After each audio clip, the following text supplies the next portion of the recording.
प्रिय दर्शकों, आपका स्वागत है। हम सभी को आपको पता है कि इस धरती पर भगवान श्री हरि और ब्रह्मा जी ने 4 युगों की स्थापना की थी, जिसमें सबसे पहला सतयुग, दूसरा त्रेता युग, तीसरा द्वापर युग है और वर्तमान का युग चौथा यानी कि कलयुग चल रहा है।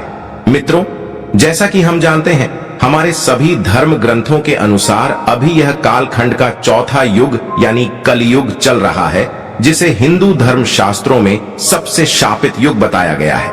आज के इस प्रस्तुति के माध्यम से हम आपको कलयुग के 5 ऐसे रहस्य बताएंगे जिससे आज का मनुष्य बहुत कुछ सीख सकता है। मित्रों, यह बात उस समय की है जब 5 भाई पांडव महाभारत के युद्ध समाप्ति के बाद वनवास के लिए जा रहे थे।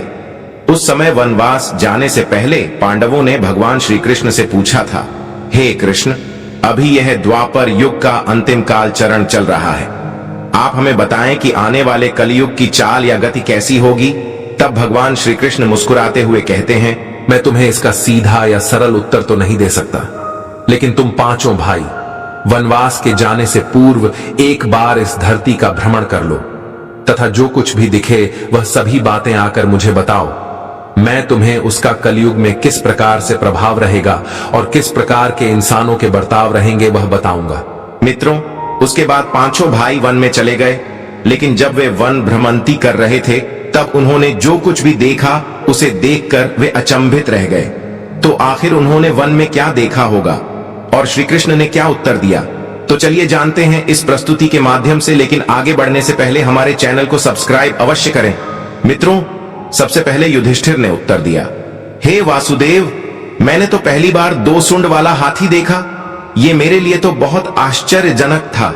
तब इसके जवाब में श्री कृष्ण कहते हैं, इस पापी कलयुग में ऐसे लोगों का ही राज्य होगा जो दोनों ओर से शोषण करेंगे, बोलेंगे कुछ और, करेंगे कुछ और, मन में कुछ और होगा तथा कर्म कुछ और ही होगा। हे भ्राता धर्मराज, ऐसे ही लोगों का कलयुग में राज्य होगा। आप कलयुग आने से पहले तक ही राज कर लो। कि युधिष्ठिर के बाद अर्जुन ने कहा, मैंने जो देखा वह तो इससे भी ज्यादा आश्चर्यजनक था। मैंने देखा कि एक पक्षी के पंखों पर वेद लिखे हुए थे, लेकिन वह पक्षी मुर्दे का मांस खा रहा था। मित्रों, श्री कृष्ण अर्जुन को उत्तर देते हुए कहते हैं, कलयुग में ऐसे ही लोग रहेंगे जो बड़े ज्ञानी, ध्यानी और धर्मात्मा कहलाएंगे। वह ज्ञान की चर्चा तो करेंगे, लेकिन उनका आचरण राक्षसी होगा। वे बड़े पंडित और विद्वान कहलाएंगे, किंतु वह यह देखते रहेंगे कि कौन सा मनुष्य कब मर जाएगा और हमारे नाम अपनी पूरी धन और संपत्ति कर जाए। कलयुग में लोग केवल अपने स्वार्थ के लिए जिएंगे। अर्जुन के सवाल के जवाब के बाद महाबली भीमसेन अपना अनुभव सुनाते हुए कहते हैं, हे केशव, मैंने देखा कि एक गाय अपने बछड़े को इतना चाटती है कि चाटते चाटते हुए उसे बछड़े की खाल भी चाट लेती है और वह बछड़ा खून से लहूलुहान हो जाता है। मित्रों, तब श्री कृष्ण कहते हैं, कलयुग का मनुष्य शिशुपाल हो जाएगा। कलयुग में मां की अपने बच्चे के लिए ममता इतनी ज्यादा बढ़ जाएगी कि उन्हें अपने विकास का अवसर ही नहीं मिलेगा। मोह माया में ही घर बर्बाद हो जाएंगे। कलयुग में माता पिता अपने बच्चे के प्रेम में इतने पागल हो जाएंगे कि वे अपने बच्चों को सुख देने के लिए कर्ज में डूब जाएंगे और उन्हें लालची बनाएंगे। भीम के बाद सहदेव ने बताया कि हे पार्थ, मैंने देखा कि 5 एक साथ कुओं के बीच में एक गहरा कुआं बिल्कुल खाली है, जबकि ऐसा संभव नहीं हो सकता।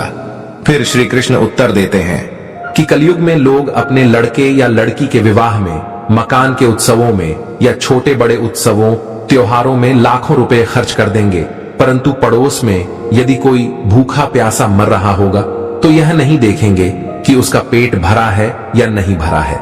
उनका अपना ही सगा भूख से मर जाएगा और वह सिर्फ देखते रह जाएंगे। कहने का तात्पर्य यह है कि कलयुग में अन्न भंडार बहुत ज्यादा तो होंगे, परंतु लोग भूख से मर जाएंगे। सहदेव के बाद नकुल ने श्री कृष्ण से कहा, हे मधुसूदन, मैंने देखा कि एक बड़ी सी चट्टान पहाड़ से गिरती है और बड़े से बड़ा भी वृक्ष भी उसे रोकने में सक्षम नहीं हो पाता, किंतु वह चट्टान एक छोटे से पौधे से टकराकर वह रुक जाती है।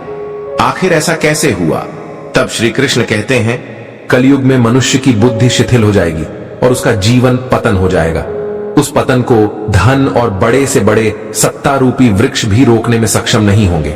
किंतु हरि नाम का छोटा सा शब्द बोलने से मनुष्य जीवन का पतन रुक जाएगा। अतः कलयुग में हरिनाम ही मोक्ष का एकमात्र मार्ग होगा। हे पांडवों, इसीलिए आप द्वापर युग के अंत ही राज कर लो, तत्पश्चात वनवास को जाओ। धर्म के अनुसार तुम्हारे लिए यही उचित है। कि तो मित्रों, आशा करते हैं आपको यह जानकारी और कथा अवश्य ही पसंद आई होगी। तो सच्ची श्रद्धा से कमेंट में जय श्री कृष्ण लिखें। आप सभी का धन्यवाद।